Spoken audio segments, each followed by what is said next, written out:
બરોબર. તો એમાં તો વિદ્યુતનું વહન થાય છે.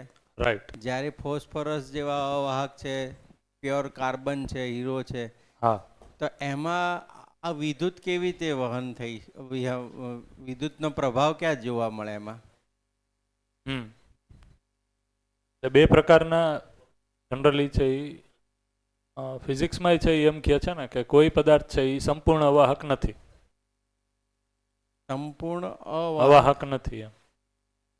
પણ ના, એવું કે પ્યોર કાર્બન ડાયમંડ લઈએ, હા. તેને તમે ગમે તેટલો આ બાજુથી 120 વોલ્ટેજ આપીએ તો 0% વોલ્ટ આવે.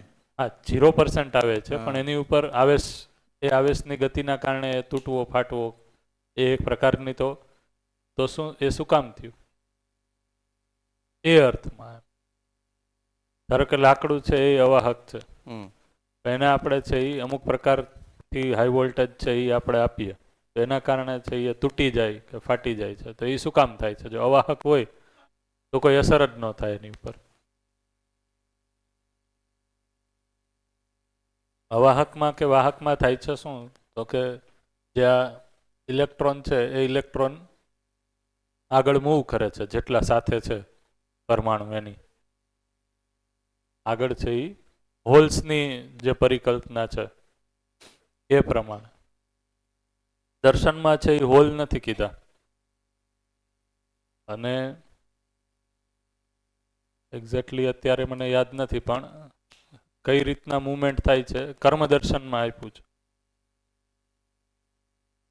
હે? હા, એટલે એમાં અવાહક છે એનો અર્થ એ જ છે કે બહુ બહુ એની અસર છે એ નિમ્ન છે એમ. પછી બહુ મને બહુ ખ્યાલ નથી, તો સાયન્સનો સબ્જેક્ટ છે. દર્શનમાં છે એ કોઈ એના ઉપર બહુ વધારે કામ કર્યું હોય એવું નથી. મંદ વાહક છે, અતિ ઓછો વાહક છે, એ રીતના. કોઈ છે એ સુપર કંડક્ટર છે. તો કેટલું છે એ ઇલેક્ટ્રોન પ્રભાવ ઓર્બિટ વાળું છે એ ગ્રહણ કરી શકે છે, એના ઉપર છે એ અવાહક કે સુવાહક છે.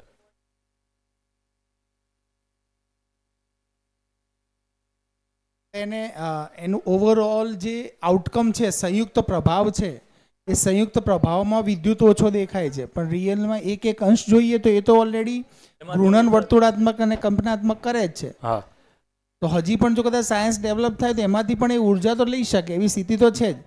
કારણ કે જ્યારે લાકડાને બાળવામાં આવે છે ત્યારે એમાંથી જે ઉર્જા ઉત્પન્ન થાય છે સાપેક્ષ ઉર્જા જ છે, નહીં તો એમાંથી ઉર્જા ઉત્પન્ન ના થાય.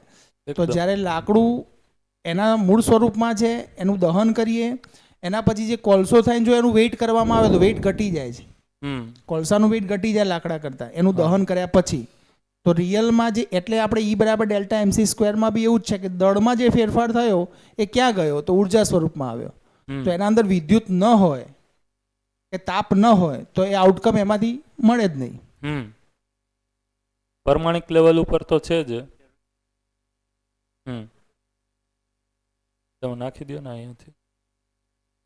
થર્મોડાયનેમિક્સમાં શું હોય? તાપમાનમાં ફેરફાર થાય ને એના ઉપરથી ઇલેક્ટ્રિસિટી ડેવલપ થાય છે. આ ત્રણ શબ્દો એમની સાથે જોડાયેલા જ છે. ધ્વનિથી પણ વિદ્યુત ઉત્પન્ન થાય છે, તાપથી પણ વિદ્યુત ઉત્પન્ન થાય છે, અને વિદ્યુતમાં ફેરફાર કરવાથી એટલે ચુંબકીય વિદ્યુત આ બધા જ એકબીજા સાથે આઉટકમ્સમાં બધા એકબીજા સાથે જોડાયેલા જ છે સાપેક્ષ ગતિમાં. થર્મોડાયનેમિક્સમાં એક ઠંડો છેડો અને ગરમ છેડો ને એમાંથી ઈએમએફ ઊભો થાય.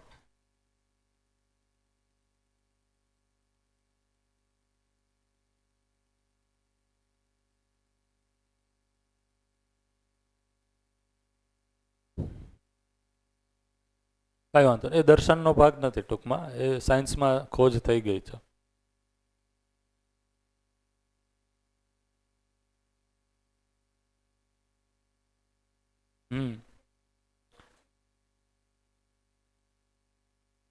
નાગરાજજીએ જે સાયન્સની પરિકલ્પનાઓ અવધારણાઓ જે આપી છે એમાં જે જગ્યાએ સાયન્સ કરતાં ભિન્નતા છે એ ભાગમાં જ વધારે કામ કર્યું છે. બાકી તો સાયન્સ છે એ ઘણી બધું કામ કરી નાખ્યું છે.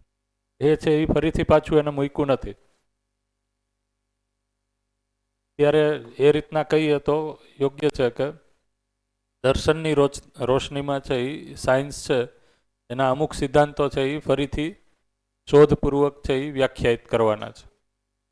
કેમ કે પ્રકાશની ગતિનો સિદ્ધાંત છે એ પણ દર્શનમાં છે એ અલગ રીતના છે. શૂન્યાકર્ષણ છે એ અલગ છે.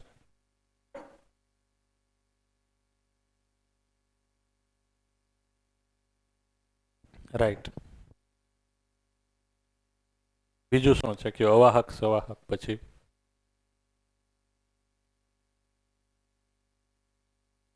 એ લઈ લઈએ. ઓકે, એમાં આપણે આને આ રીતના જોઈએ ગાઈ, જે તમે કહેવાની ટ્રાય કરી કે ઘૂર્ણન ગતિ અને વર્તુળાત્મક ગતિનો સંમિલિત પ્રભાવ એટલે કઈ રીતના. આ જે પ્લેન છે એ પ્લેન બદલે કઈ રીતના.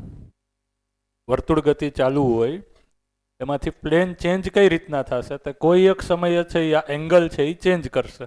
આ જે વર્તુળ ગતિ છે એ વેક્ટરમાં, જે વેક્ટરમાં જાય છે એની બદલે શું કરશે, એ એંગલ છે એ ચેન્જ કરશે. એ એંગલ ચેન્જ કરશે એટલે પ્લેન છે અહીંયાથી બદલી ગયું. અને વર્તુળાત્મક ગતિ તો ચાલુ જ છે, ઘૂર્ણન ગતિ એ ચાલુ જ છે, પણ આ પ્લેન છે એ ચેન્જ થઈ ગયું. હવે છે એ આ ચેન્જ પ્લેન થઈ ગયું એટલે આ રીતના છે એ દાખલા તરીકે હવે છે એ આને ઇમેજિન કરો કે આ બહુ સ્પીડમાં થાય છે. આ જે એંગલ છે એ ઉપર નીચે આમ બધી રીતના છે એ સ્પીડમાં થાય છે. તો એ વર્તુળાત્મક અને ઘૂર્ણન ગતિ તો ચાલુ જ છે અને આ એંગલ છે એ બદલા રાખે છે. આમાં આમ આવે છે, પછી આમાં આમ થાય છે, આમાં આમ થાય છે.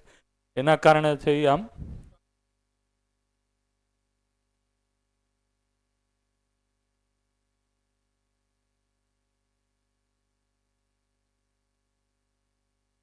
એટલે એ તો ગતિમાં નથી જ ને, આપણે ક્યાં લખ્યું છે. હા હા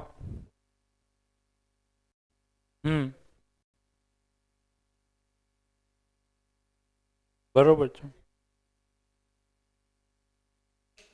એ પ્લેન ચેન્જ થાય છે એ વર્તુળાત્મક ગતિપૂર્વક જ થાય છે ને.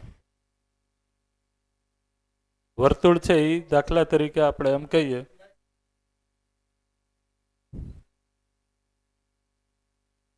આ ઈંડાકાર જ થાય છે. પ્લેન છે એ દાખલા તરીકે આમ જતું હોય, આ પ્લેનમાં જાય છે અને આમ, તો એ પ્લેન ચેન્જ થઈ ગયું. આવું છે એ બહુ ફાસ્ટ થાય તો એના કારણે શું થાય, ધારો કે આમ છે એ આમ થયા રાખે છે, તો આના કારણે છે એ કંપન જોવા મળે.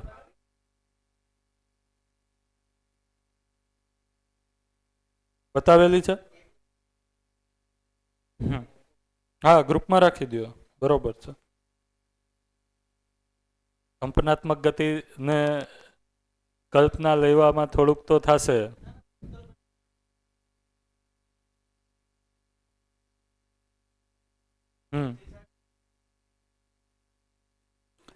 કારણ કે ધારો કે આ સમતલ હોય અને બદલે આ થઈ જાય તો શું થયું, આમ આમ અહીંયા આ સમતલમાં હતો અંશ, નેક્સ્ટ ટાઈમ આવ્યો ત્યારે અહીંયા આવતો રહ્યો. આકર્ષણ વિકર્ષણ તો એ જ છે. આજે નિશ્ચિત કાર્યગતિબદ્ધ અથવા તો છે ઓર્બિટ, પરિવેશ. તો એ પરિવેશ એટલે શું, તો કે ન્યુક્લિયસની આજુબાજુ એવા અમુક સંતુલિત ઝોન છે જ્યાં પરમાણુ અંશ રહે છે, તો એ નિશ્ચિત અચ્છી દૂરીમાં રહે છે. એ જે સંતુલિત ઝોન છે એનાથી દૂર જાય છે તો પરમાણુનું નાભી છે એ આકર્ષિત કરે છે. હા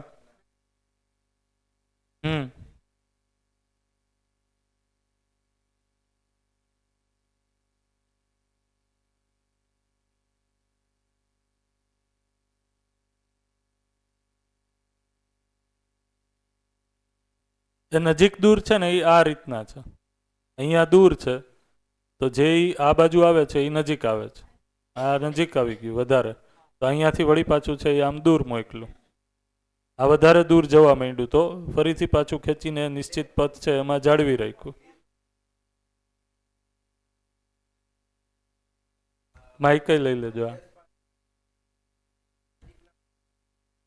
એને જ મધ્યસ્થ ફોર્સ કીધો. મધ્યસ્થ પાસે એવી તાકાત છે જ્યારે જે આ અંડાકારે જાય ત્યારે મોટા અંશથી જ્યારે નાના અંશમાં આવે ત્યારે નજીક આવે મધ્યસ્થના, તો મધ્યસ્થ પાસે એવી તાકાત છે કે એને ધક્કો મારે છે ટૂંકમાં, નહીતર પાછો અંદર ઘૂસી જાય જો આકર્ષણ હોય તો.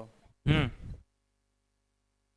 એક તમે ગ્રહનું જે એક્ઝામ્પલ આપતા હતા ને એનો એક વિડીયો છે. બધી સંમિલિત ગતિ હોય એ એક યુનિવર્સ અને એમાં છે એ ગેલેક્સી પછી ફરતી ફરતી હોય આકાશગંગા છે એ કઈ રીતના ફરે છે બ્રહ્માંડમાં, એના કારણે છે દૂર નજીક દૂર ગયો છે. બરોબર છે, એ સેન્સમાં જ છે. ના, ઓર્બિટમાંથી છે એ નહીં નીકળે. ઓર્બિટ છે એની એ રીતના ફિક્સ રહેશે કે અહીંયાથી જે ડિસ્ટન્સ છે એ ફિક્સ રહેશે. પ્લેન છે એ ચેન્જ થઈ શકે. પ્લેન ચેન્જ થાય છે એટલા માટે જ કંપન દેખાય છે. આ 3D માં થઈ ગયું ને હવે.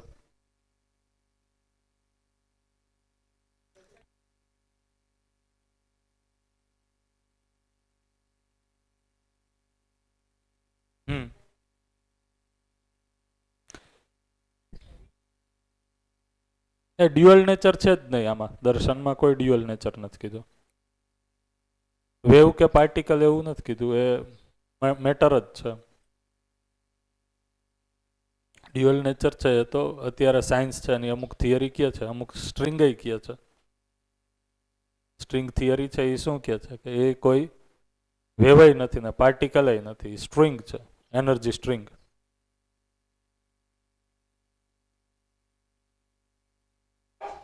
બે અલગ અલગ છે. આકર્ષણ છે એ દૂર આવવાના, દૂર જાય તો નજીક આવવાના અર્થમાં છે. વધારે નજીક આવ્યું તો દૂર મોકલવાના અર્થમાં છે એ વિકર્ષણ છે. પ્રત્યાકર્ષણ આવશે, શૂન્યાકર્ષણ આવશે. જો અચ્છી નિશ્ચિત દૂરીમાં રહીએ છે એ શૂન્યાકર્ષણ છે. આકર્ષણ આપણે લગાડીએ છીએ, એના રિસ્પોન્સમાં જ્યારે છે એ સામે બળ લાગે છે તો એને પ્રત્યાકર્ષણ કીધું છે. એ જ અચ્છી નિશ્ચિત દૂરી બનાવી રાખે છે.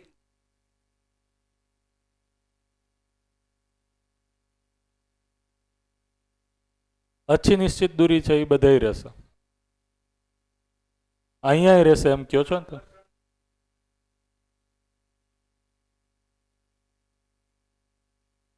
કઈ રીતના કયો છો તમે?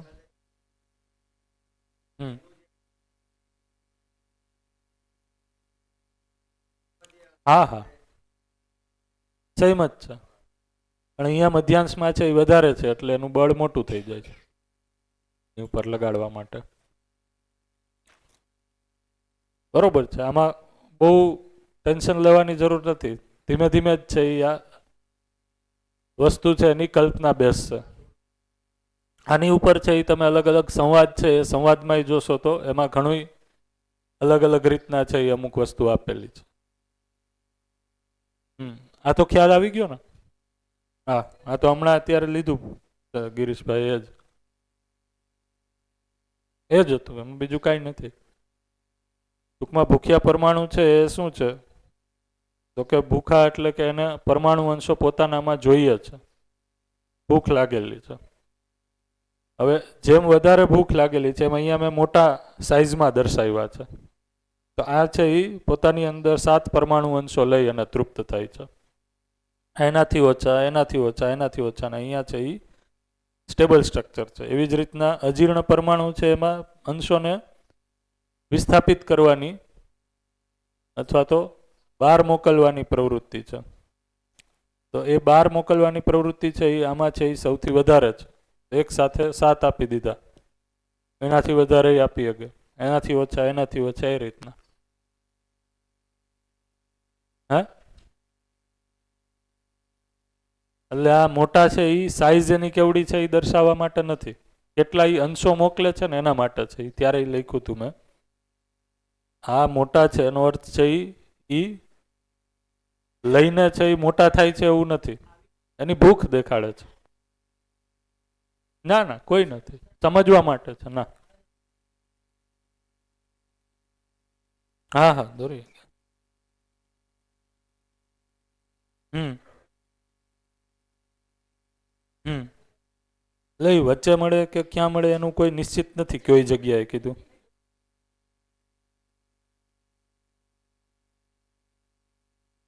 હા બરોબર છે, પણ મેં એવી રીતના ડ્રો નથી કર્યું.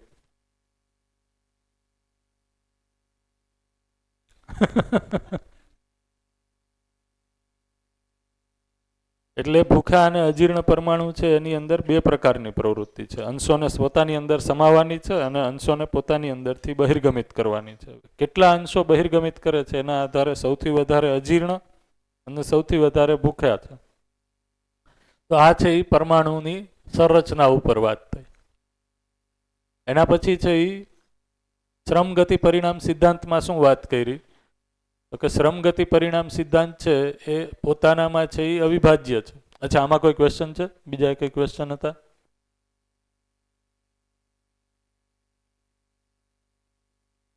હા, જડ સુધીનું છે. હા, એ લઈ લઈએ આપણે.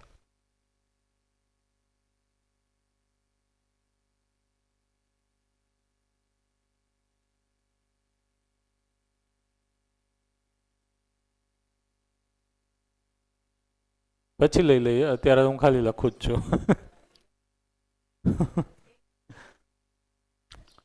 તો શ્રમ ગતિ પરિણામ છે એ પોતાનામાં આ ચારેય જે ત્રણેય છે એ અવિભાજ્ય છે. સમજવા માટે આપણે એક એક વસ્તુને જોઈએ. તો શ્રમ છે એ શું છે? તો જડ એટલે કે ગઠનશીલ પરમાણુ જે છે એ ગઠનશીલ પરમાણુમાં પણ શ્રમની પ્રવૃત્તિ છે એ જોવા મળે છે. એ શ્રમની પ્રવૃત્તિ કેના કારણે છે? તો કે વ્યાપકમાં પરમાણુ અંશ છે એ ઘૂર્ણન ગતિ અને વર્તુળાત્મક ગતિ કરવાની પ્રવૃત્તિ સાથે છે. એ પ્રવૃત્તિના વશ છે એ કોઈ પરમાણુ સંરચના વ્યવસ્થા રૂપે છે એ બનાવે છે. જેને કીધું કે કોઈ એક પરમાણુ અંશ છે અથવા તો અમુક પરમાણુ અંશ છે એ મધ્યાંશમાં અને અમુક છે એ એના ફરતે ફરવા માંડે છે.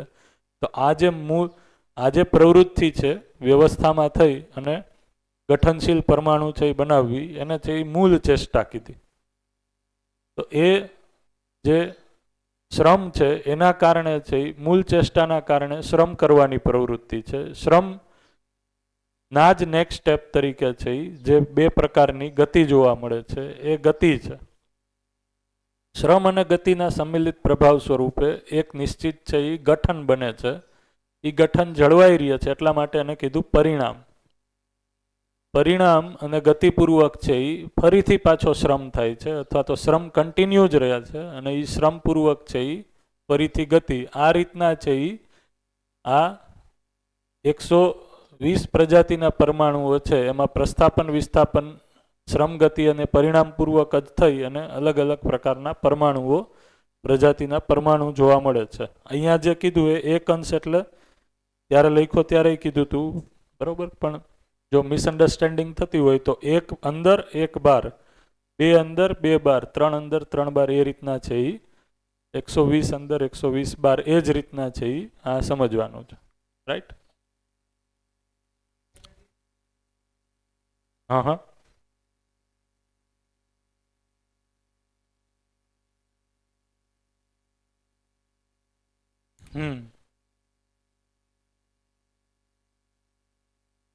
હા, સાપેક્ષ ઉર્જા જ છે. સાપેક્ષ ઉર્જાનું જે મૂળ કારણ છે એ મૂળ ચેષ્ટા છે એ વ્યાપક છે.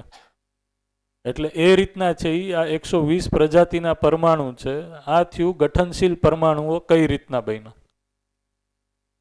એ જ રીતના છે એ આવા એકથી વધારે પરમાણુ સમાન પ્રકારના કે એક પ્રકારના અથવા અલગ અલગ પ્રકારના સાથે આવવાની પ્રવૃત્તિ છે એ પણ શ્રમ જ છે. જેથી કરીને એનાથી મોટી રચના કે વ્યવસ્થા છે એ ડિફાઇન થાય. તો એ સંમિલિત શ્રમના કારણે એક સંમિલિત ગતિ, એ સંમિલિત ગતિના કારણે એક સંમિલિત પરિણામ, એ સંમિલિત પરિણામ એટલે સંમિલિત પ્રભાવ અથવા તો આચરણ. તો આ પરિણામ ફરીથી પાછું જળવાઈ રહે એના માટે નિરંતર શ્રમ અને ગતિ પૂર્વક પરિણામ, આ રીતના છે એ શ્રમગતિ પરિણામના કારણે પદાર્થાવસ્થાની અલગ અલગ રચનાઓ જોવા મળે છે. બરોબર? એ ધીમે ધીમે ભેગા મળી અને સ્થૂળ રચનાઓ જે નરી આંખે જોઈ શકાય ત્યાં સુધી પહોંચે છે. તો અણુ છે, મોલેક્યુલ છે, એવી જ રીતના છે આ બોર્ડ છે, પેન છે, હું છું, આ બધી જ રચનાઓ છે જોવા મળે છે. આ થયું ગઠનશીલ પરમાણુઓથી રચિત મોટી રચનાઓ. એવી જ રીતના છે આ જ શ્રમ ગતિ અને પરિણામ વશ છે આ જે રીતના જોયું આપણે એ પદાર્થાવસ્થાની અંદર જોયું. બરોબર, પદાર્થાવસ્થાથી છે એમાં પ્રાણાવસ્થાનું પણ પ્રકટન છે. એમાંય મૂળમાં આપણે જોઈએ તો મટીરિયલ જ છે. બરોબર, તો એ પણ સાથે જોડાયેલું રહે છે, કારણ કે શ્રમ ગતિ અને પરિણામ સિદ્ધાંતના કારણે આ વસ્તુ છે એ હંમેશા પરિણામ સ્વરૂપે બનેલી રહે છે. એ જ રીતના છે પ્રાણાવસ્થા પછી છે બે રીતના સમજી ગયા. એક જીવન છે અને સાથે સાથે છે જીવાવસ્થાના શરીર પણ છે. તો જીવાવસ્થાના જે શરીર છે એમાં તો જે રીતના પ્રાણાવસ્થા છે એ જ રીતના છે શ્રમ ગતિ પરિણામના કારણે એ શરીર રચના છે એ અસ્તિત્વમાં બનેલી રહે છે. તો આને સમજવા માટે શું કીધું મેં કે આ બોર્ડ છે એ ખરેખર સ્થૂળ રચના સ્થિર લાગે છે, પણ જો તમે પરમાણવિક લેવલ ઉપર જુઓ તો એ સ્થિર નથી. એમાં સતત છે એ ગતિ, શ્રમ, પરિણામ આ વસ્તુ બનેલી જ છે. તો આ શ્રમ ગતિ પરિણામના જ કારણે છે જે આ ગઠનશીલ પરમાણુ છે એ ગઠનશીલ પરમાણુ પ્રસ્થાપન વિસ્થાપન પૂર્વક સાથે સાથે વ્યવસ્થા નિત્ય પ્રભાવી છે. તો આ વ્યવસ્થા સૂત્રના કારણે આ જે છે એ ગઠનશીલ પરમાણુ એ ગઠન પૂર્ણ બને છે. તો એ ગઠન પૂર્ણ એટલે જ ચૈતન્ય પરમાણુ કીધું. બરોબર, તો એ ગઠનપૂર્ણ પરમાણુમાં શ્રમ ગતિ અને પરિણામ છે એ સતત ગઠનના સ્વરૂપમાં પરિણામ બનેલું રહે એ રીતના જોવા મળે છે. તો જીવનની અંદર હવે જીવન અથવા ચૈતન્ય પરમાણુ અંદર બે રીતના શ્રમ ગતિ પરિણામ જોવા મળે છે. એક, એ ગઠન છે એ બનાવી રાખે એ અર્થમાં પરિણામ છે એ ફિક્સ થઈ ગયું. હવે એમાં છે એ પરિણામ ભૌતિક રૂપે છે એ ચેન્જ થતું નથી. તો હવે શ્રમ કઈ રીતના ચાલુ થયો? તો હવે શ્રમ છે એ રીતના સ્ટાર્ટ થયો એ અર્થમાં છે એ આ પરિણામ અહીંયા આપણે કહીએ આ શ્રમ ગતિ અને પરિણામનું લક્ષ્ય શું છે, જે મેહુલભાઈ છે એ પૂછવાની કરતા હતા પેલા જે હતો સેશન એમાં, આ બધાનું લક્ષ્ય છે એ શું છે? તો લક્ષ્ય છે એ પરિણામનું લક્ષ્ય શું છે? તો કે પરિણામ છેલ્લે છે એ અમર થઈ જાય. તો પરિણામનું અમરત્વ છે એ લક્ષ્ય છે. પણ હજી આ જીવન પરમાણુ ગઠનના અર્થમાં જ છે એ અમર છે. ગઠન પૂર્ણ કીધો એ ભૌતિક સંરચના સ્વરૂપે જ છે એ અમર છે. પણ હવે એની અંદર છે એ શ્રમ ગતિ અને પરિણામ છે એ નિત્ય વર્તમાન છે એ કઈ રીતના છે? તો કે એની જે ચૈતન્યની ગુણવત્તા છે એ આશા વિચાર ઈચ્છા સ્વરૂપે પ્રકટ થાય છે. તો એમાં છે એ આ જીવાવસ્થામાં જીવવાની આશા સ્વરૂપે શ્રમ છે એ નિત્ય છે. એ શ્રમના કારણે એ જીવાવસ્થાના જીવ છે એની અંદર ગતિ, ચૈતન્ય પરમાણુ છે એ એના નિશ્ચિત આચરણની જીવવાની ગતિ છે. એ ગતિના કારણે છે એ જીવાવસ્થા છે એની પરંપરા છે એ બનેલી રહે છે પરિણામ સ્વરૂપે. તો આ રીતના છે એ શ્રમ ગતિ અને પરિણામ ગઠનના અર્થમાં છે એ પૂરું થઈ ગયું. હવે ક્વોલિટેટિવ ચેન્જના રૂપમાં છે એ જીવાવસ્થાની અંદર પણ શ્રમ ગતિ અને પરિણામ ચાલુ જ છે, વર્તમાન જ છે. આ શ્રમ ગતિ પરિણામનો યસ માઇક લઈ લ્યો. ગતિ પરિણામ મૂળ ટૂંકમાં વ્યવસ્થા તરફ લઈ જાય છે. હા, એવું જ ને?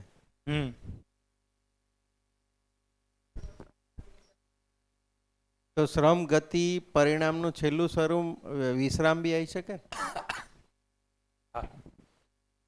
બરોબર છે, તમે જલ્દી આગળ પહોંચી જાઓ છો. કલ્પનાશીલતા. હા, સ્થિતિગતિ છે જ આમાં. સ્થિતિગતિ નિત્ય વર્તમાન જ છે. આ ગતિ થયું, આ સ્થિતિ છે. પરિણામ છે એ સ્થિતિ છે.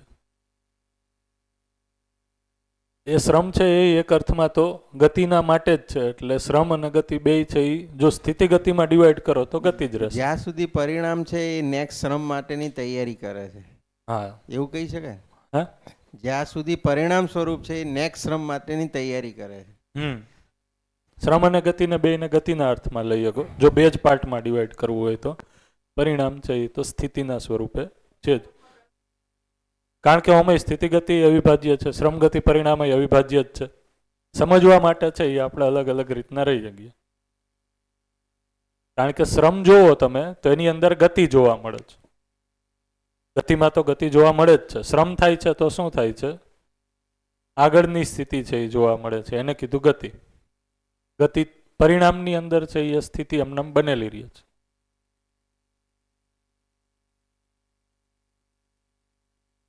હા હા, એટલા માટે જ શ્રમ ગતિ પરિણામ છે એ અવિરત ચાલુ છે.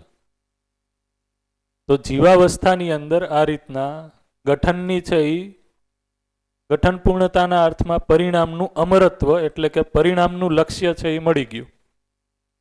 હવે જે લક્ષ્ય છે એ બાકી છે એ કયા અર્થમાં છે? તો કે શ્રમ ગતિ અને પરિણામના અર્થમાં છે.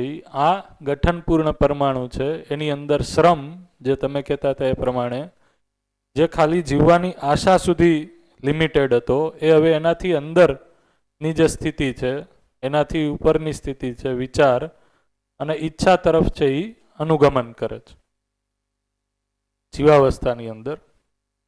બરોબર, પણ જીવાવસ્થાની અંદર છે એ આનું સંપૂર્ણ પ્રકટન છે એ આશા વિચાર ઈચ્છાનું નથી. કારણ કે શરીરની એ કેપેબિલિટી નથી, બ્રેઇનની એ કેપેબિલિટી નથી, એટલા માટે એનું સંપૂર્ણ પ્રકટન અહીંયા નહીં થાય. તો આ બાજુ છે એ શરીરનો ક્રમ પણ ડેવલપ થવાનો એક બાજુ ચાલુ છે, અને આ બાજુ જીવનમાં પણ છે એ ડેવલપમેન્ટ તરફની દિશા, વિકાસ તરફની દિશા છે એ ચાલુ છે. બોલો, તમે કેમ એમ ડાઉટપૂર્વક જોવો છો? નહીં, હું એ જ જોતો હતો કે અહીંયા સાપેક્ષ ગતિ, તાપ, વિદ્યુત, ધ્વનિ, આ સાપેક્ષ ગતિ હતી. એટલે સાપેક્ષ ઉર્જા, એનાથી જે ઉત્પન્ન થયું એ સાપેક્ષ ઉર્જા છે. ગઠનશીલ પરમાણુ ક્યાં સુધીથી સાપેક્ષ ઉર્જા રહે છે? જ્યાં સુધી તે ગઠન પૂર્ણ નથી થતું ત્યાં સુધીથી. જેવું ગઠન પૂર્ણ થયું એટલે એ જ સાપેક્ષ ઉર્જા એ આશા વિચાર ઈચ્છાના સ્વરૂપમાં છે. રાઈટ. એટલે એ મતલબ 4.5 ક્રિયાઓ. તો 4.5 ક્રિયા એ સાપેક્ષ ઉર્જા અથવા સાપેક્ષતાની પેલામાં જ છે. અને પછી એમાંથી જેવી એન્ટ્રી સાક્ષાત્કારમાં થાય છે, એટલે જે ઉપરની જે ક્રિયા ઉપર જે એન્ટ્રી થાય છે, નિરપેક્ષતાની જર્ની શરૂ થાય ત્યાંથી. મતલબ નિરપેક્ષ ઉર્જા તરફનું ગમન છે. હા, સાપેક્ષ ઉર્જા તાપ, વિદ્યુત, ધ્વનિમાંથી એક એનું ટ્રાન્સફોર્મેશન થયું અને એ આવી ગયું આશા વિચાર ઈચ્છા. એ પણ સાપેક્ષ જ છે. અને એનાથી પછી પાછું ઉપરની જે 4.5 ક્રિયાની ઉપર ગયા એટલે એ નિરપેક્ષ ઉર્જા તરફનું એક ગમન છે. મતલબ એ ડાયરેક્શનમાં આપણે આગળ વધી રહ્યા છીએ. અને છેલ્લે પછી નિરપેક્ષ ઉર્જાની અનુભૂતિ છે છેલ્લે એન્ડમાં. એના માટે છે જે તમે સાપેક્ષ કીધું તો એમાં જે ઓલા 2 શબ્દો પૂછ્યા હતા તમે એ એડ કરી દઈએ. આમ તો જીવન ક્રિયામાં આવે છે પાછળ માઇક પ્રભુ દાદાને. એક છે એ તદાકાર અને એક છે એ તદ્રૂપ. આમ તો છે આ બે સાથે તદાકાર તદ્રૂપ વિધિથી જ અધ્યયન કરવાનું છે એ રીતના ભાષા યુઝ થાય છે. તદાકાર તદ્રૂપ વિધિ એટલે શું? તો કે આ જે નીચેની 4.5 ક્રિયા છે એ કોની સાથે તદાકાર થઈ શકે છે? તો જે સાપેક્ષતા છે એની સાથે તદાકાર થઈ શકે છે. એ સાપેક્ષતા એટલે જ શરીર. તો 4.5 ક્રિયા જીવન પરમાણુની અંદર આ ચૈતન્ય પરમાણુની અંદર 4.5 ક્રિયાપૂર્વક જેવું શરીર છે એ બને છે તો એની અંદર એ શરીરની અંદર તદાકાર થવાની પ્રવૃત્તિ છે. એ શરીરનું જેવું રૂપ છે એ રૂપની અંદર આવવાની એને પુંજાકાર કીધું, એ પ્રવૃત્તિ છે. એવી જ રીતના છે એ શરીર એટલે શું કીધું? તો કે ઇન્દ્રિય. શરીર એટલે છે એ ઇન્દ્રિય કીધું. હા, તો શરીર છે એ 4.5 ક્રિયાપૂર્વક આ ઇન્દ્રિય સંવેદનાઓ સાથે તદાકાર થાય છે.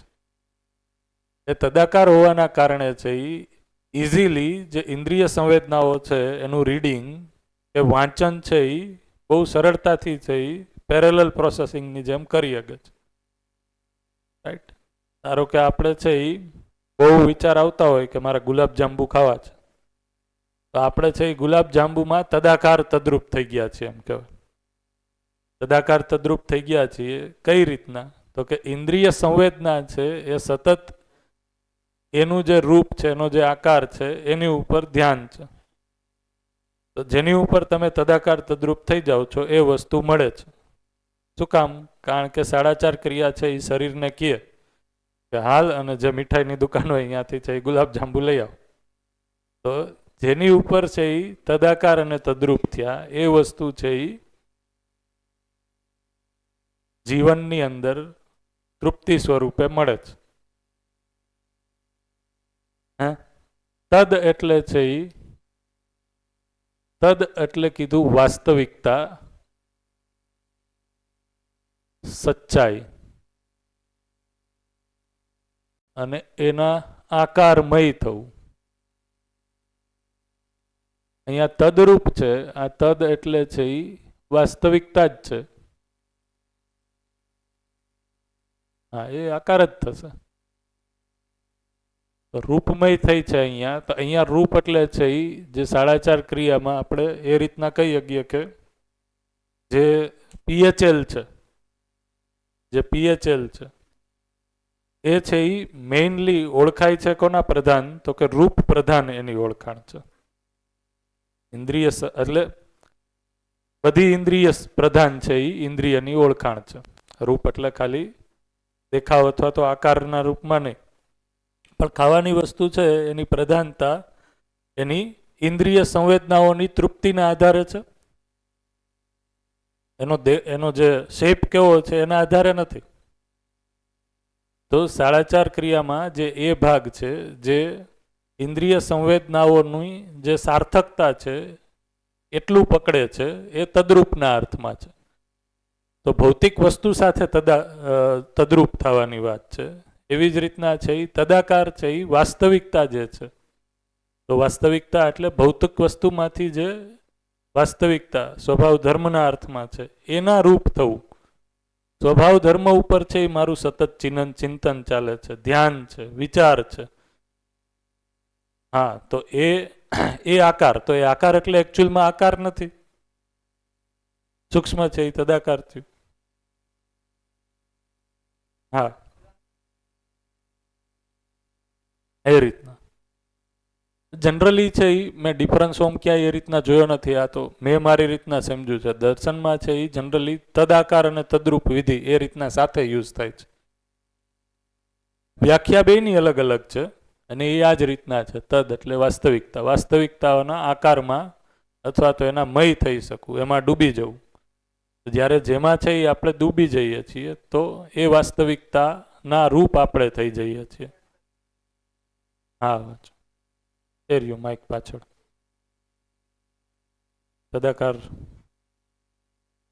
પરિભાષા છે એ સારો રસ્તો છે. પરિભાષા જોઈ લેવાની. स अस्तित्व में अनुभव और अनुभव सहज प्रमाण, तदाकार. बीजू तद का तात्पर्य सच्चाई से है. ओके. और सच्चाई नो मतलब है न्याय धर्म सत्य के रूप में कल्पनाशीलता होना ही तदाकार. मतलब कल्पनाशीलता ने सच्चाई साथे कनेक्टेड. ओके. अध्ययन विधि में साक्षात्कार, प्रतीति, अवधारणा तदाकार पूर्वक होती है. हाँ, तो अध्ययन विधि माटे प्रतीति, अवधारणा, बोध એને તદાકાર કીધું. હા, તો તદાકાર જે ખરું ને એ સૂક્ષ્મ. ઓકે, હવે તદરૂપ જોઈએ આપણે. એ જોવો ત્યાં સુધી આટલી વસ્તુ એડ કરી દઉં. શું કીધું? તો કે મારી જ્યારે વાસ્તવિકતાને જોવાની જે હેબિટ છે, રીત છે, તો એ જ્યાં સુધી હું શરીર સાપેક્ષ જોતો હતો ત્યાં સુધી મને એ દેખાતું હતું. જ્યારે હવે હું વાસ્તવિકતાને છે એ જે નિરપેક્ષ વસ્તુ છે એના સાપેક્ષ જોઉં છું, એના મય થાઉં છું, એટલે મારો એની સાથે જીવવાનો આધાર એક શું છે? તો કે એના સ્વભાવ ધર્મ શું છે એ છે. તો એ સ્વભાવ ધર્મનો પણ હું ગુણી થાઉં છું. મારી અંદર એ આકાર આવે છે, એના મય હું થઈ જાઉં છું. એ મને સમજાઈ જાય છે. તો ધારો કે હું ધીરતા સાથે તદાકાર થાવ, ન્યાય સાથે તદાકાર થાવ, એનો અર્થ શું? તો કે મારી ભાવભંગીમામાં છે એ જે બિહેવિયર છે એ ન્યાયમય થઈ જાય છે. આ ખ્યાલ આવે છે? ન્યાયમય થઈ જાય છે એટલે શું? તો કે મારું જીવવાનું સંપૂર્ણ સ્વરૂપ છે એ ચૈતન્યમાં ન્યાય એટલે શું એ સમજાય છે, અને જે શિષ્ટતા આવે છે એ શિષ્ટતાનું સ્વરૂપ છે એ પણ ન્યાયમય થઈ જાય.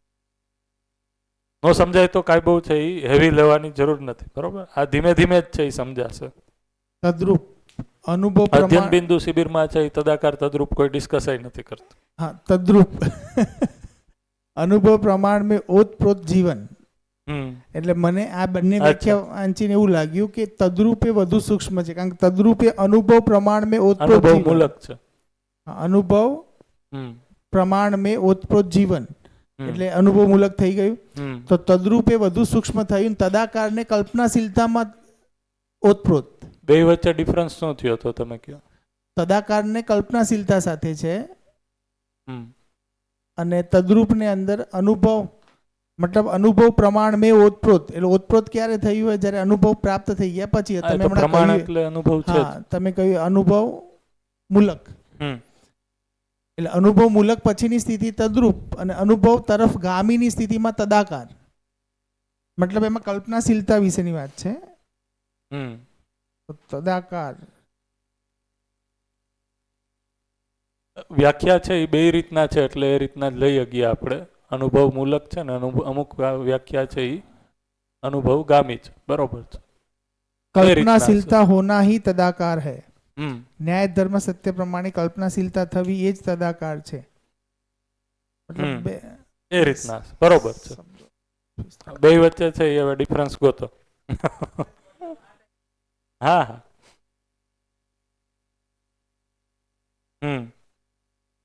તો સચ્ચાઈના રૂપ થઈ ગયો એમ. તો પેલા છે એના આકારમાં હું ઢળ્યો, પછી એના રૂપ થઈ ગયો. બરોબર છે. આ બધા અમુક કન્સેપ્ટ છે એ ધીમે ધીમે અનુભવ ગામી વિધિમાં છે એ આ રીતના ભૌતિક વસ્તુ સાથે વ્યક્તિ તદાકાર તો થાય જ છે, એટલે તો એ શીખી શકે છે. જેમ કે તમે તદાકાર માટે એ એક્ઝામ્પલ આપે છે, તમે ધારો કે 2 વ્હીલર કે 4 વ્હીલર શીખો છો, તો તમે છે એના આકારમાં પોતાના જીવનને છે એ ઢાળો છો એટલે પુંજાકાર છે એ કારના આકારનો નથી થઈ જતો. હા, તો એના કારણે છે એ આખી બોડી, ટાયર ક્યાં પડે છે એ તમને ખ્યાલ આવે છે. તો એ અર્થમાં છે એ તદાકાર તદ્રુપ. તો એ તદાકાર તદ્રુપ વિધિથી આપણે છે એ અધ્યયન કરીએ છીએ. એ 4.5 ક્રિયામાં છે એ જીવન શરીર સાથે તદાકાર થાય છે, તદ્રુપ થાય છે, અને ધીમે ધીમે છે એ જેમ એમાં પરિમાર્જન આવે છે એમ આપણે ઉપરની જે વાસ્તવિકતાઓ છે એમાં પણ તદાકાર તદ્રુપ થાય છે. તો આ છે એ એટલા માટે પૂછી નાખીએ. આમાં પરિભાષામાં જે આપ્યું છે એ જ સાચું માનવું. વર્ઝન છે એ રીતના લખજો કે બેયમાં છે એ અનુભવગામી વિધિમાં આપણે જાશું. અનુભવગામી વિધિમાં તો બે વસ્તુ છે એ પહેલા કોની સાથે તદાકાર તદ્રુપ થશે? બાય ડિફોલ્ટ જડ સંસાર થશે, બરોબર. અને ધીમે ધીમે છે એ એનાથી આગળ જાશું ત્યારે સ્વભાવ ધર્મ સાથે. ઓકે, આ ક્યાંથી આવ્યું હતું તદાકાર તદ્રુપ?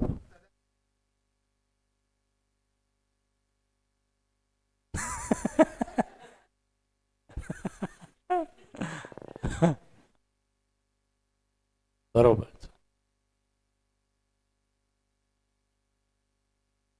ઓકે, તો અહીંયા આપણે છે એ અહીંયાથી આવ્યા હતા કે આ જે પરિણામ છે એમાં જીવાવસ્થામાં જીવન છે એ ગઠનના અર્થમાં, ભૌતિક સંરચનાના અર્થમાં પરિણામનું લક્ષ્ય જે અમરત્વ હતું એ તો મળી ગયું. હવે શું થાય છે તો કે હવે છે આ જીવાવસ્થાના શરીરમાં આશા વિચાર ઈચ્છાની સંપૂર્ણ અભિવ્યક્તિ નથી. એટલે આ શરીર રચના છે એનો પણ એક તરફ વિકાસ ચાલુ છે, અને જીવનની અંદર પણ છે એ વિકાસ તરફની ગતિ ચાલુ છે. તો કોઈ સમયે છે એ આ શ્રમગતિ પરિણામપૂર્વક જ ગઠન તો છે જ, ગઠન તો બનેલું જ છે. આ ગઠન છે એ જ્યારે જ્ઞાનાવસ્થાનું શરીર છે એ આવે છે તો જ્ઞાનાવસ્થાના શરીર સાથે છે એ તદાકાર થાય છે. એની સહઅસ્તિત્વમાં એ પુંજાકારે ભળી જાય છે. તો હવે આ જે જીવન છે, આ જીવનની અંદર આશા વિચાર ઈચ્છાનું છે એ સંપૂર્ણ પ્રકટન છે. તો આશા વિચાર ઈચ્છાનું સંપૂર્ણ પ્રકટન છે. એમાં પણ શ્રમ, ગતિ અને પરિણામ કઈ રીતના ચાલે છે? તો કે પહેલા કારણ કે છે એ આશાથી જ છે એ આગળ જર્ની સ્ટાર્ટ થાય છે. તો પહેલા છે એ શ્રમપૂર્વક માનવ છે એ મનના લેવલ ઉપર જ જીવતા જીવતા એમાં શ્રમ કરે છે, અંતર્નિયોજન કરે છે, જેથી કરીને એની ગતિ છે એ ગતિ હવે કઈ બાજુ થાય છે? તો કે વિચાર અથવા તો વૃત્તિપૂર્વક જીવવાની. એના આધારે જે જીવન જીવે છે એ પણ એક નિશ્ચિત આહાર, વિહાર, વ્યવહાર, આચરણ અથવા તો પરિણામ સ્વરૂપે છે. એ પરિણામમાં જ છે એ ફરીથી પાછું છે એ શ્રમ, આશા વિચાર ઈચ્છામાં છે એ શ્રમ થાય છે. તો એ ઈચ્છા સુધી પહોંચે છે. એ અનુરૂપ ગતિ, એ અનુરૂપ છે એ જીવવાનું સ્વરૂપ. ફરીથી શ્રમ એટલે 4.5 ક્રિયાથી ઉપર. આ રીતના શ્રમ છે એ ક્યાં સુધી ચાલે છે? તો કે આ રીતના શ્રમ, ગતિ અને પરિણામ છે એ જ્યાં સુધી પરિણામનું લક્ષ્ય છે એ અમરત્વ, જડના અર્થમાં અને આ થયું હોવાના અર્થમાં. એ રીતના છે એ ક્રિયાપૂર્ણતાના અર્થમાં અમરત્વ, ક્રિયાપૂર્ણતાના અર્થમાં અમરત્વ થયું. તો આ એક પરિણામ આવી ગયું. આ પરિણામને કીધું માનવ. માનવ પદ. હજી છે એ ગુણાત્મક પરિમાર્જન છે એ ચાલુ જ છે. તો એ શ્રમ ચાલુ જ છે. ક્યાં સુધી છે? આને છે એ આ માનવ પદ આવ્યું, એમાં લક્ષ્ય છે એ બધાય આ રીતના મળ્યા. શ્રમનું લક્ષ્ય હતું એ અલ્ટિમેટલી વિશ્રામ હતું. ગતિનું છે એ ગંતવ્ય હતું અને પરિણામનું છે એ અમરત્વ હતું, જે ક્રિયાપૂર્ણતાના અર્થમાં આ વખતે થયું. હા, તો આ હવેની જે શ્રમ, ગતિ અને પરિણામ છે, તો એમાં શ્રમનો અહેસાસ નથી. એકવાર ક્રિયાપૂર્ણતા અથવા તો માનવ પદ, અનુભવ સંપન્નતાનું પરિણામ આવી ગયું, તો હવે જે શ્રમ, ગતિ, પરિણામ છે એ વિશ્રામપૂર્વક છે. તો ત્યાં સુધી શું છે? તો કે ત્યાં સુધી છે એ શ્રમ ચાલુ જ રહે છે. એ માટે છે એ સૂત્ર આપણે દર્શનમાં લખીએ છીએ કે શ્રમનો ક્ષોભ જ વિશ્રામની તૃષા માટે હોય છે. તો એક દિવસ છે અથવા તો કોઈ સમય છે એ આ શ્રમપૂર્વક છે એ હું વિશ્રામ સુધી પહોંચી જાઉં, એ માટે છે એ શ્રમ ચાલુ છે. તો જેટલો શ્રમ છે અને જેટલો શ્રમ બાકી રહે છે, એ જે ગેપ છે એને કીધું ક્ષોભ. તો હું ધારો કે આશાના લેવલ ઉપર જીવું છું, જીવવું છે મારે અત્યારે વિચારના લેવલ ઉપર, તો આ જે છે એ ક્ષોભને કીધું દુઃખ. આ ગેપ બાકી રહે છે એને કીધું દુઃખ. આ રીતના છે એ વિચારની બદલે મારે ઈચ્છાના લેવલ ઉપર જીવવું છે અને હું જીવું છું વિચારના લેવલ ઉપર, તો એને જ કીધું અશાંતિ. આ બધા એને કમ્બાઇન્ડલી છે એ કીધું ક્ષોભ. જે ગેપ છે એ ગેપ છે એ ક્યાં સુધી બાકી રહે છે? તો કે જ્યાં સુધી હું માનવ પદમાં નથી આવતો ત્યાં સુધી છે એ એની તૃષા, વિશ્રામની તૃષા બનેલી રહે છે. એ તૃષા છે એ ક્ષોભ બરાબર છે. જેટલો ગેપ બાકી રહે છે એટલો ક્ષોભ. હવે ધારો કે છે એ હું અહીંયા સુધી સાક્ષાત્કાર સુધી અમુક વસ્તુમાં પહોંચી જાઉં છું, આમાં ધ્યાન રાખજો. તો હવે તૃષા, આ જે ક્ષોભ છે એ ક્ષોભ હવે ઘટતો જાય છે. જેટલી વાસ્તવિકતાઓનો બરોબર સાક્ષાત્કાર થતો જાય છે, અવધારણા થતી જાય છે, એટલો ક્ષોભ છે એ ઓછો થતો જાય છે. તો એ જે દુઃખ અને અશાંતિ છે એની જગ્યાએ સુખ છે, શાંતિ છે, એ આવતું રહે છે. ઉપરની પરિસ્થિતિ છે એ હજી બનેલી રહે છે, એ ક્ષોભ બનેલો રહે છે. પણ હવે છે એ ગતિ, જે માનવ પદના પરિણામમાં હું આવ્યો, ત્યાંથી જે શ્રમપૂર્વક ગતિ છે એ એકચ્યુઅલમાં શ્રમ એ વિશ્રામપૂર્વક જ છે, કારણ કે હવે મારી ગતિ છે એ સહજ છે. તો ક્રિયાપૂર્ણતા પછી આચરણ પૂર્ણતામાં જે ગતિ છે એ સહજ ગતિ છે. તો એ જે હવે પછી ક્રિયાપૂર્ણતા પછી જે પરિણામ આવે છે એ કીધું આચરણ પૂર્ણતા, આચરણની પૂર્ણતા. તો પહેલા થઈ ગઠન પૂર્ણતા, પછી ક્રિયાપૂર્ણતા થઈ અને પછી છે એ આચરણ પૂર્ણતા. તો 3 પ્રકારની પૂર્ણતા છે એ દર્શનમાં આપેલી છે. ક્રિયાપૂર્ણતા, ગઠન પૂર્ણતા અને આચરણ પૂર્ણતા. આ થયું અલ્ટિમેટ પરિણામ. આ ગંતવ્યપૂર્વક છે એ અહીંયા સુધી, વિશ્રામપૂર્વક અહીંયા સુધી. હજી એ શ્રમ, ગતિ અને પરિણામ છે એ ચાલુ છે. કઈ રીતના? તો કે હવે જે શ્રમ, ગતિ અને પરિણામ છે એ વિશ્રામપૂર્વક જ છે, કોઈ એફર્ટ નથી, સહજ જ છે. તો આ જે આચરણ પૂર્ણતા છે એને પ્રમાણિત કરવાના અર્થમાં હવે હું કાર્ય વ્યવહાર કરીશ. એ થયું એ અર્થમાં વિશ્રામપૂર્વક ગતિ અને પરિણામ અથવા ગંતવ્ય અને પરિણામ. તો જ્યાં પહોંચવાનું હતું ગતિનું ગંતવ્ય, એટલે ગતિનો લક્ષ્ય ક્યાં પહોંચવાનો હતો, અહીંયા તો હું પહોંચી ગયો, બરોબર. તો હવે એ તૃપ્તિ તો અહીંયા આવી ગઈ છે. શ્રમથી મારે પહોંચવાનું ક્યાં હતું? તો કે જે અલ્ટિમેટલી શ્રમ છે એ શ્રમ માનસિક શ્રમ જ છે. શારીરિક શ્રમના અર્થમાં માનવ માટે શ્રમ નથી. તો એ શ્રમ વિશ્રામ સુધી હવે હું પહોંચી ગયો. તો હવે મારું જે જીવવાનું છે એ વિશ્વાસપૂર્વક છે, વિશ્વાસપૂર્વક છે. એટલે કીધું આ સહજ છે, વિશ્રામપૂર્વક છે એ હવે ગંતવ્ય અને આચરણ પૂર્ણતાને પ્રમાણિત કરવાના અર્થમાં પરિણામ. તો આ રીતના છે એ શ્રમ, ગતિ અને પરિણામ નિત્ય વર્તમાન છે જ અસ્તિત્વમાં બધી જ જગ્યાએ. તો ક્યાંથી આપણે શ્રમ, ગતિ અને પરિણામ સ્ટાર્ટ કર્યું? તો જળ પરમાણુમાં છે એ શ્રમ, ગતિ, પરિણામ, ગઠનશીલ પરમાણુમાં શ્રમ, ગતિ, પરિણામ કઈ રીતના છે ત્યાંથી સ્ટાર્ટ કર્યું. ત્યાંથી લઈ અને ચૈતન્યમાં આચરણ પૂર્ણતા અને એના પ્રમાણ સુધી છે એ આ સિદ્ધાંત છે એ નિત્ય પ્રભાવી છે જ. રાઈટ?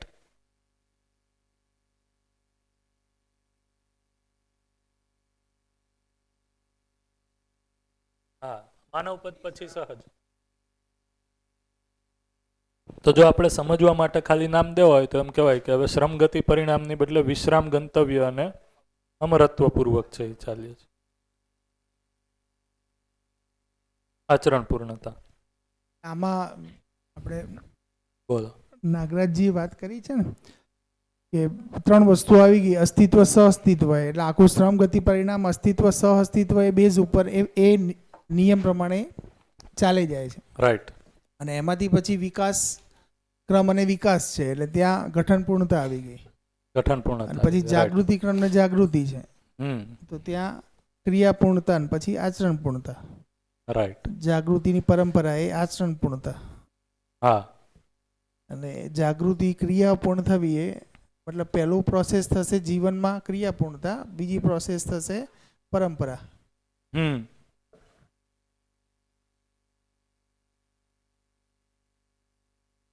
રાઈટ, બરોબર છે. જોવો જોઈએ આટલું જે ચર્ચા કરી એને ઓબ્ઝર્વ કરીને જોવો જોઈએ શું લાગે છે.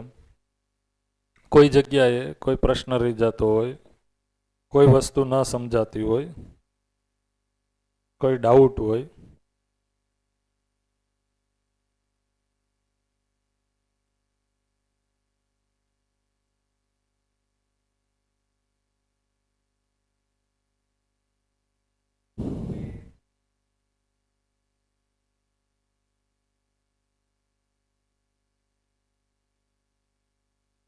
વિશ્રામ માટે પ્રવૃત્તિ બનેલી છે.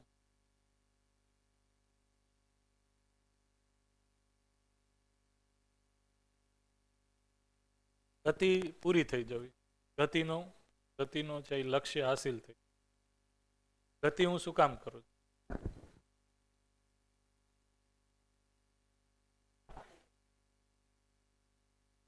હા, તો અત્યારે છે એ હું ગતિ કરું છું, તો અત્યારે મને ગતિ કરું છું એ શ્રમના સાથે છે એ ગતિનો અહેસાસ છે.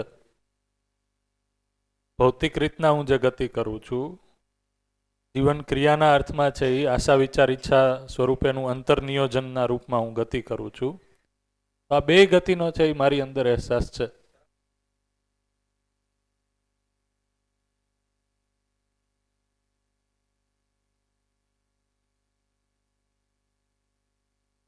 હા, હા, એટલા માટે જ અહીંયા લખ્યું કે વ્યવસ્થા સૂત્ર અને સહઅસ્તિત્વ સૂત્ર છે એ હંમેશા બનેલું રહેશે. રાઈટ, એ બે સૂત્ર છે એ સહઅસ્તિત્વમાં છે એ નિત્ય પ્રભાવી છે.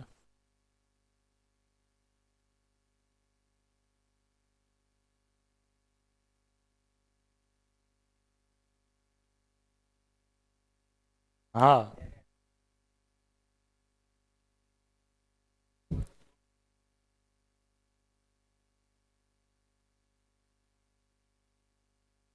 રાઈટ. એટલા માટે જ આજે સેશન સ્ટાર્ટ કર્યો ત્યારે સવારે કોર્નરમાં લખ્યું ત્યારે આ વસ્તુ મૂકી હતી કે સાયન્સ અને મધ્યસ્થ દર્શનના જે પરમાણુને લઈને અવધારણામાં ડિફરન્સ છે, એમાં પહેલો ડિફરન્સ એ છે કે પરમાણુને જ છે એ અવ્યવસ્થા માને છે સાયન્સ. હા, એન્ટ્રોપી. હા, અને એ એન્ટ્રોપી રહેશે જ એવું કે છે.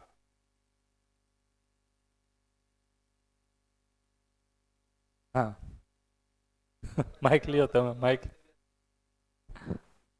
હા, ટીચર ઉદાહરણ પણ આપે હા, કે તમે જ્યારે બહાર જાઓ, ઘરમાં લોક મારીને મહિના પછી જાઓ તો હા. ઘરમાં કેવી અવ્યવસ્થા ઊભી થાય છે, હમ. ડસ્ટ આવવું, આમ તેમ થઈ જવું, હા, એટલે કે એને નામ એન્ટ્રોપી આપી. આવું ઉદાહરણ આપતા હતા.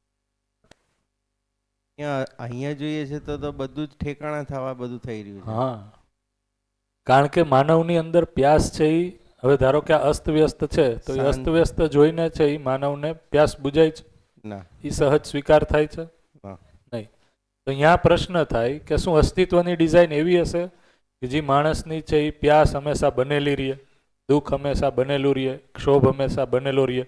ના. જો એ સ્વીકાર થતું હોય તો એને છે એ એક્સેપ્ટ કરીને આગળ વધો, પણ એ સ્વીકાર થતું નથી.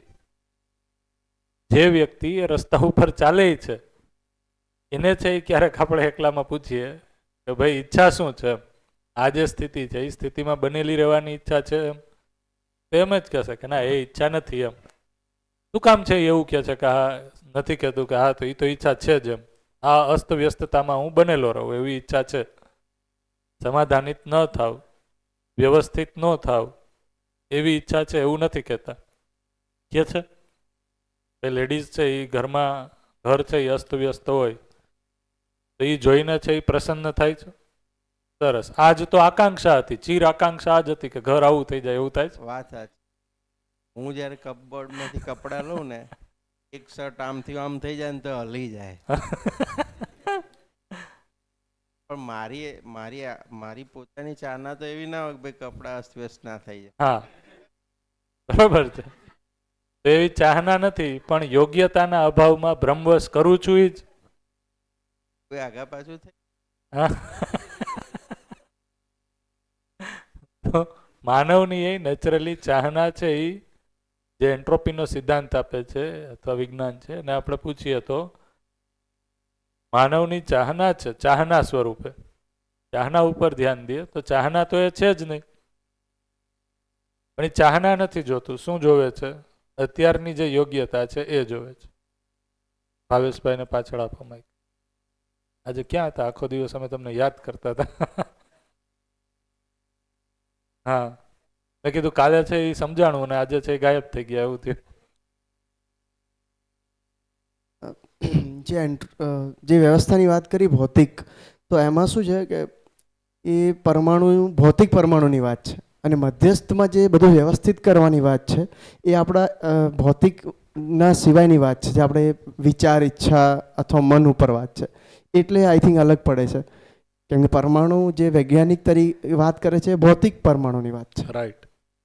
સવારે એ જ વાત કરી ભાવેશભાઈ, પરમાણુ એ નાનામાં નાના એકમ તરીકે વૈજ્ઞાનિકે સ્ટડી કર્યો અને તર્ક ક્યાં પહોંચ્યો, અને તર્ક કયો કે કુતર્ક કયો, બે થઈ શકે.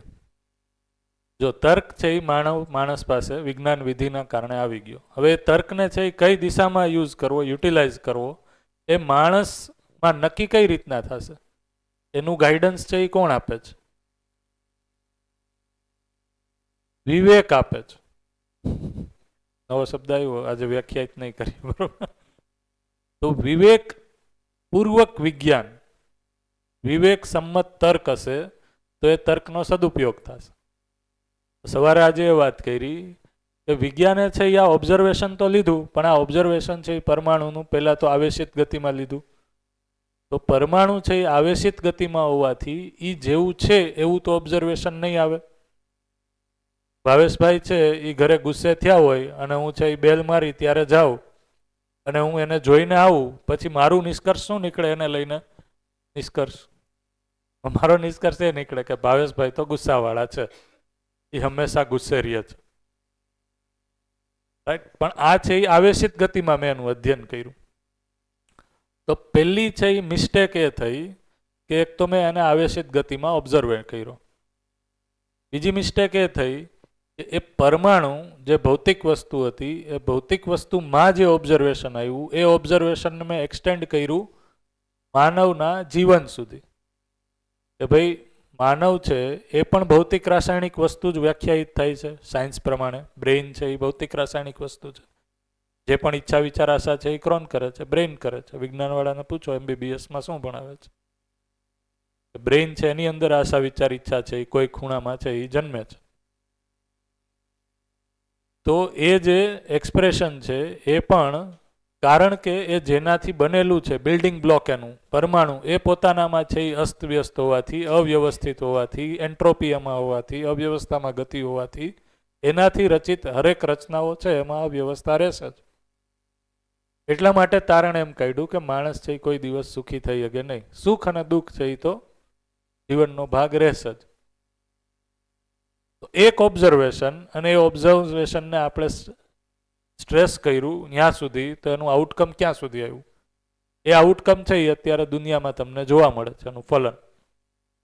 જે ચારેય સ્થિતિઓ છે વ્યક્તિ, પરિવાર, સમાજ, રાષ્ટ્ર, વ્યક્તિ, પરિવાર, સમાજ અને પ્રકૃતિ, એ ચારેય સ્થિતિઓમાં છે એ અસંતુલન સ્વરૂપે જોવા મળે છે. રાઈટ? તો અહીંયા છે એ પહેલેથી જ છે એ શું કીધું કે પરમાણુની અંદર પણ છે એ વ્યવસ્થા છે. હવે પરમાણુને ઓબ્ઝર્વ કઈ રીતના કર્યો એ છે એ તો આ છે એ પરમાણુનું ઓબ્ઝર્વેશન નાગરાજજીએ તો સંયમ કાળમાં અધ્યયન કર્યું છે.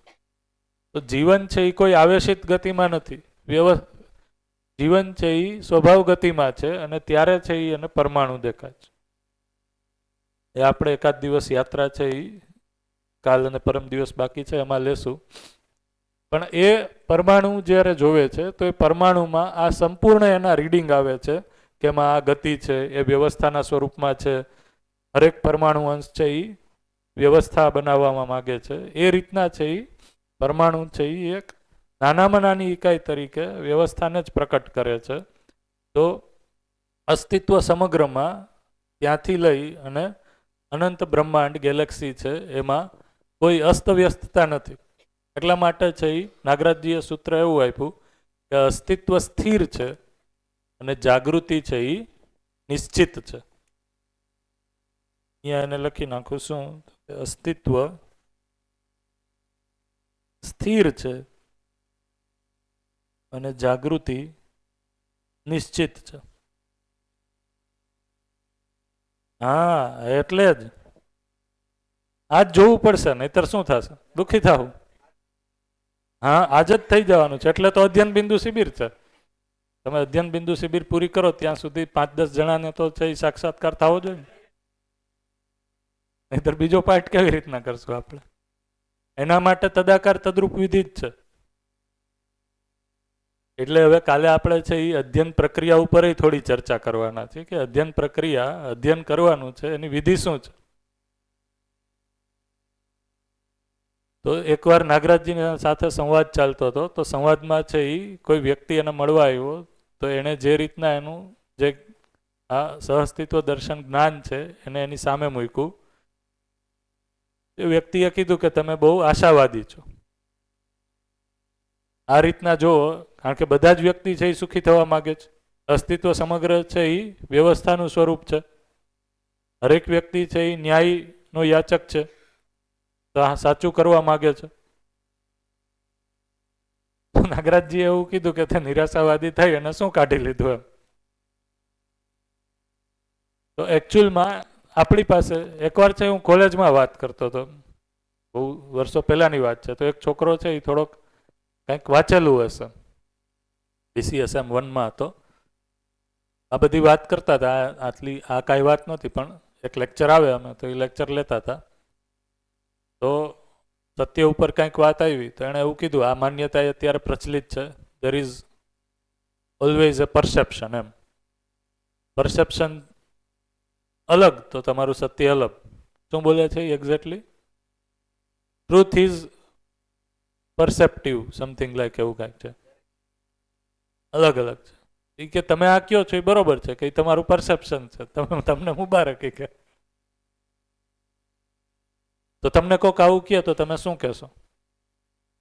ચાલ, જીવન વિદ્યા છે એ એને સમજાવવું છે, અથવા તો એને આપણે કેવું છે કે આ કરવા જેવું છે.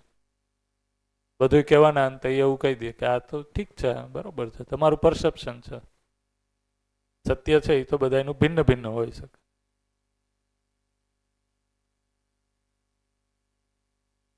એ તો કહે છે ભિન્ન જ છે. તમારું પરસેપ્શન છે એ તમે જોવો છો એ રીતના. જેમ મેં ભાઈને કીધું એના ઘરે જોઈ અને મેં પરસેપ્શન લીધું, આવેશિત ગતિમાં હતા, તો મારું એના માટેનું સત્ય તો એ જ છે કે એ ગુસ્સે થાય છે. ગુસ્સે થવું એ યોગ્ય જ છે, એવું પરસેપ્શન છે. ગુસ્સા વિના કામ નહીં થાય. કોઈનું પરસેપ્શન એવું છે કે એ અયોગ્ય છે, એ જ ઘટનાને જોવે છે. પરસેપ્શન એટલે શું? દ્રષ્ટિકોણ. આ બાજુથી જોઉં છું તો મને સત્ય આવું દેખાય છે, આ બાજુથી જોઉં છું તો સત્ય ભિન્ન દેખાય છે.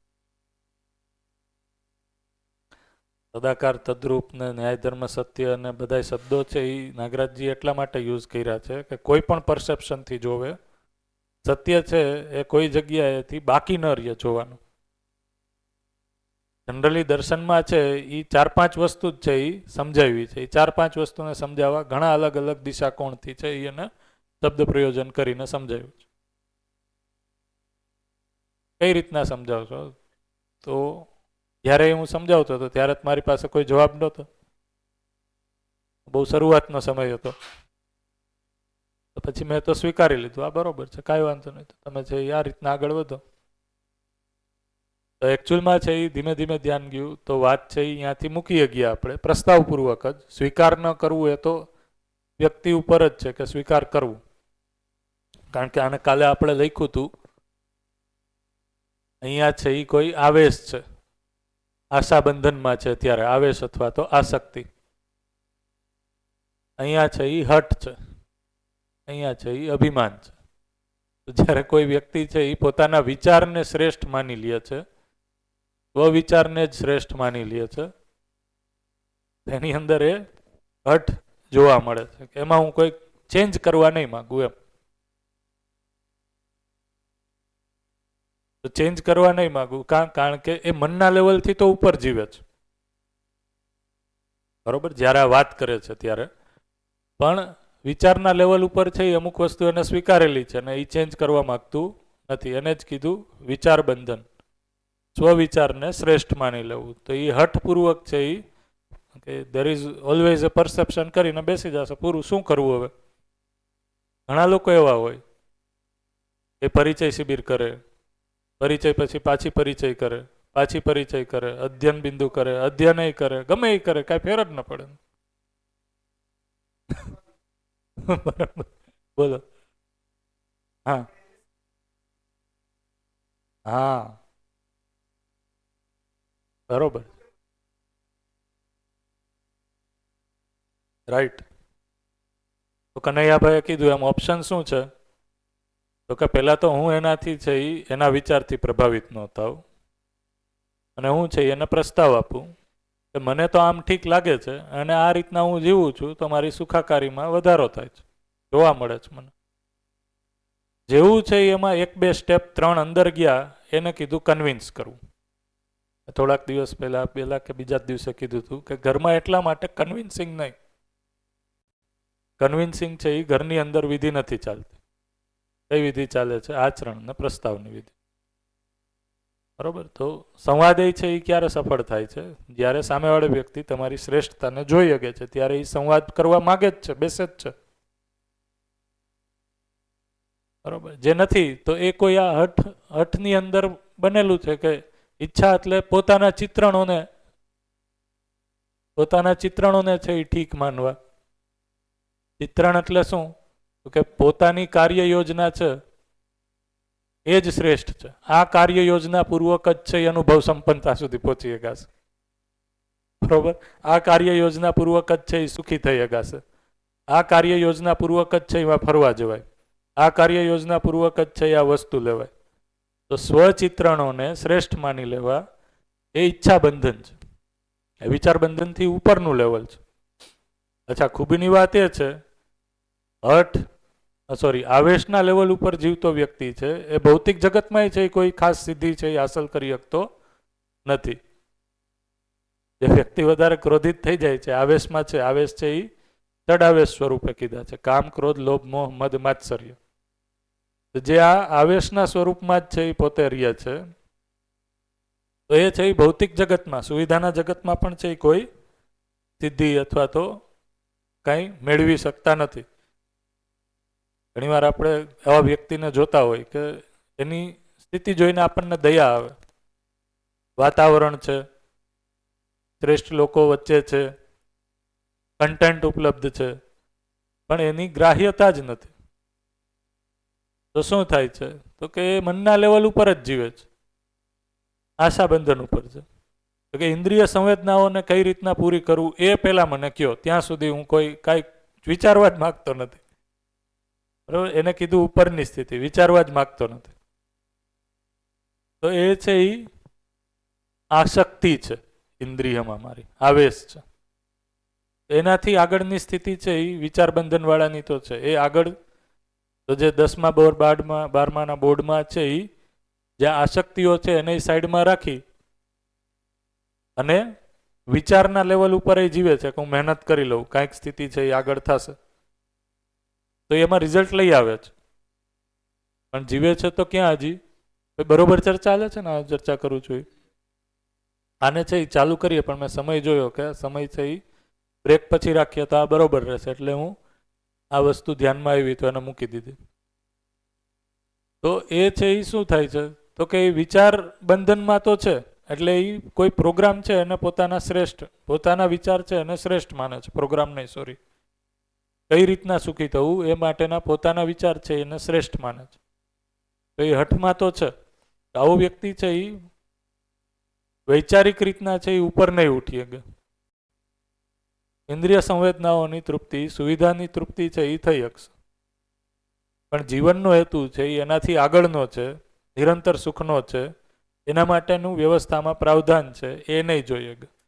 તો એવો વ્યક્તિ છે એ આ તર્ક આપશે કે there is always a perception, truth is different for all. એને છે એ આપણે પ્રસ્તાવ આપીએ, તમે કીધું એમ, અને એને છે એ છૂટા મૂકીએ. જ્યારે જરૂર પડે ત્યારે આવજો, હું તો આ જ કરતો હોઈશ. હું જનરલી છે એ ક્લાસરૂમ જ્યારે હું લેતો કોલેજની અંદર, તો આવા છોકરાઓ ઘણા છે એ મળતા. તો એ ભણવામાં હોશિયાર હોય જનરલી, જે આ રીતના કરે ને, અને એક છે એ સાવ ડલાયું હોય, એ છે એ આમાં લાગી જાય એમ તર્ક કરવામાં. તો જનરલી છે એને છેલ્લે હું એ કહેતો કે ઠીક છે, તમારી જે ડિઝાઇન છે એ ડિઝાઇન ઉપર ચાલુ રહ્યો, કામ ચાલુ રાખો. કોઈ જગ્યાએ તમને એવું લાગે કે હવે આ ડિઝાઇન પૂર્વક જીવવામાં છે એ તૃપ્તિ નથી.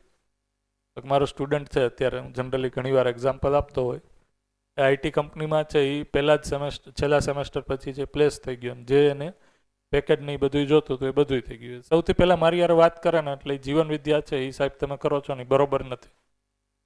છેલ્લે તો સફળતા જો આ જ છે એ કે, અને વાત કોઈ દિવસ મૂકે નહીં એમ, ભલે એ મારી સાથે એગ્રી ન થાય, પણ એ છે એ દર વર્ષે 1 થી 2 વાર ફોન કરે મને, કઈ કેવું છે. તો એ રીતના છે એ જ્યારે હું વાત પૂરી કરું ને ત્યારે હું એને અહીંયા જ સુધી પહોંચાડું કે કાંઈ વાંધો નહીં, જે રીતના જીવો છો એ કન્ટિન્યુ રાખો. આઈટી ઇન્ડસ્ટ્રીમાં તો એ કે જો સર આ રીતના પેકેજ છે, પૈસા આ તમે જે વાત કરો છો એ તો કોઈ સાંભળતું નથી, કે કોઈ વેલ્યુ નથી એની. કામ કરો, પૈસા છાપો, પછી જઈ કે બહાર પાર્ટી કરવા જાઓ, દરરોજ રાતે એ કે છે દારૂ પીવો, આ બધી વસ્તુ કરો, આજ તો જિંદગી છે એ કે શું એ કે આ વાત કરો છો. એ રીતના છે એ હંમેશા જ્યારે પણ વાત થાય ત્યારે પહેલાં આ ચર્ચા થાય, છેલ્લે છે એ એની સાથે જ વાત થાય કે કન્ટિન્યુ રાખો. કારણ કે જે હઠમાં છે એણે શું કર્યું છે, વિચારના લેવલ ઉપર પોતાને બંધ કરી દીધો છે. ત્યાંથી છે એ કોઈ વિચારને અંદર પ્રવેશ કરવા જ નથી. હા? નહીં, આ વિચાર લેવલ ઉપર છે. ઈચ્છા લેવલ ઉપર છે એ અભિમાન, અને આત્માના લેવલ ઉપર અહંકાર. વિચાર બંધન, આશા બંધન. એ વ્યક્તિ છે એ ક્લોઝ છે નીચેથી. કોઈ ઇનપુટને પોતાની અંદર ગ્રહણ જ કરવા, એક વર્ચ્યુઅલ શિલ્ડ પોતાની અંદર બનાવી લીધું છે. ગમે એટલી છે એ તમે એની સાથે માનવીયતાના અર્થમાં વાત કરો, તર્કય આપો, તર્ક એને છે એ સ્વીકારે થશે, પણ એ દિશામાં છે એ પ્રવૃત્ત નહીં થાય. આને બીજું એ કહેવાય કે જે સંસ્કારોની સ્થિતિ છે બોધની અંદર, એ બહુ ગહન નથી બની. સંસ્કારો છે એને ત્યાં સુધી તો ઘણીવાર તમે જુઓ શિબિરમાં અમુક લોકોને શિબિર કર્યા પછી એક શિબિરમાં એની ગતિ છે એ અલગ હોય છે. અમુકને 3 શિબિરે ગતિ આવે, અમુકને છે એ 10 શિબિરે ના આવે. એનું કારણ એ છે, સ્વીકાર જ ન થાય કે જીવન છે આનાથી ઉપરની કોઈ સ્થિતિ હોઈ શકે જે નિરંતર સુખ બાજુ હોય. તો આ રીતના છે એ હઠ અને પછી અભિમાન છે એમાં પોતાની કાર્ય યોજનાને શ્રેષ્ઠ માન. તો પ્રસ્તાવ અને પછી છે એને છોડી દેવાની ઉપર. રાઈટ? તો આપણે શું વાત કરતા હતા, ક્યાંથી આવ્યું? હા, અહીંયા વાત કરતા હતા.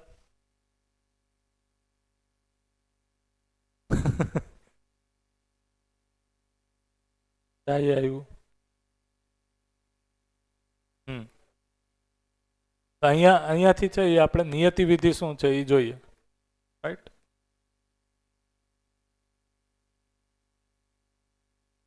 હા,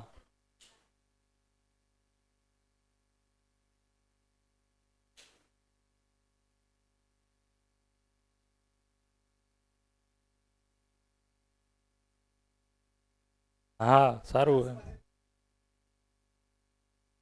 સારી રીતના સાંભળે બરોબર. હઠ હોય.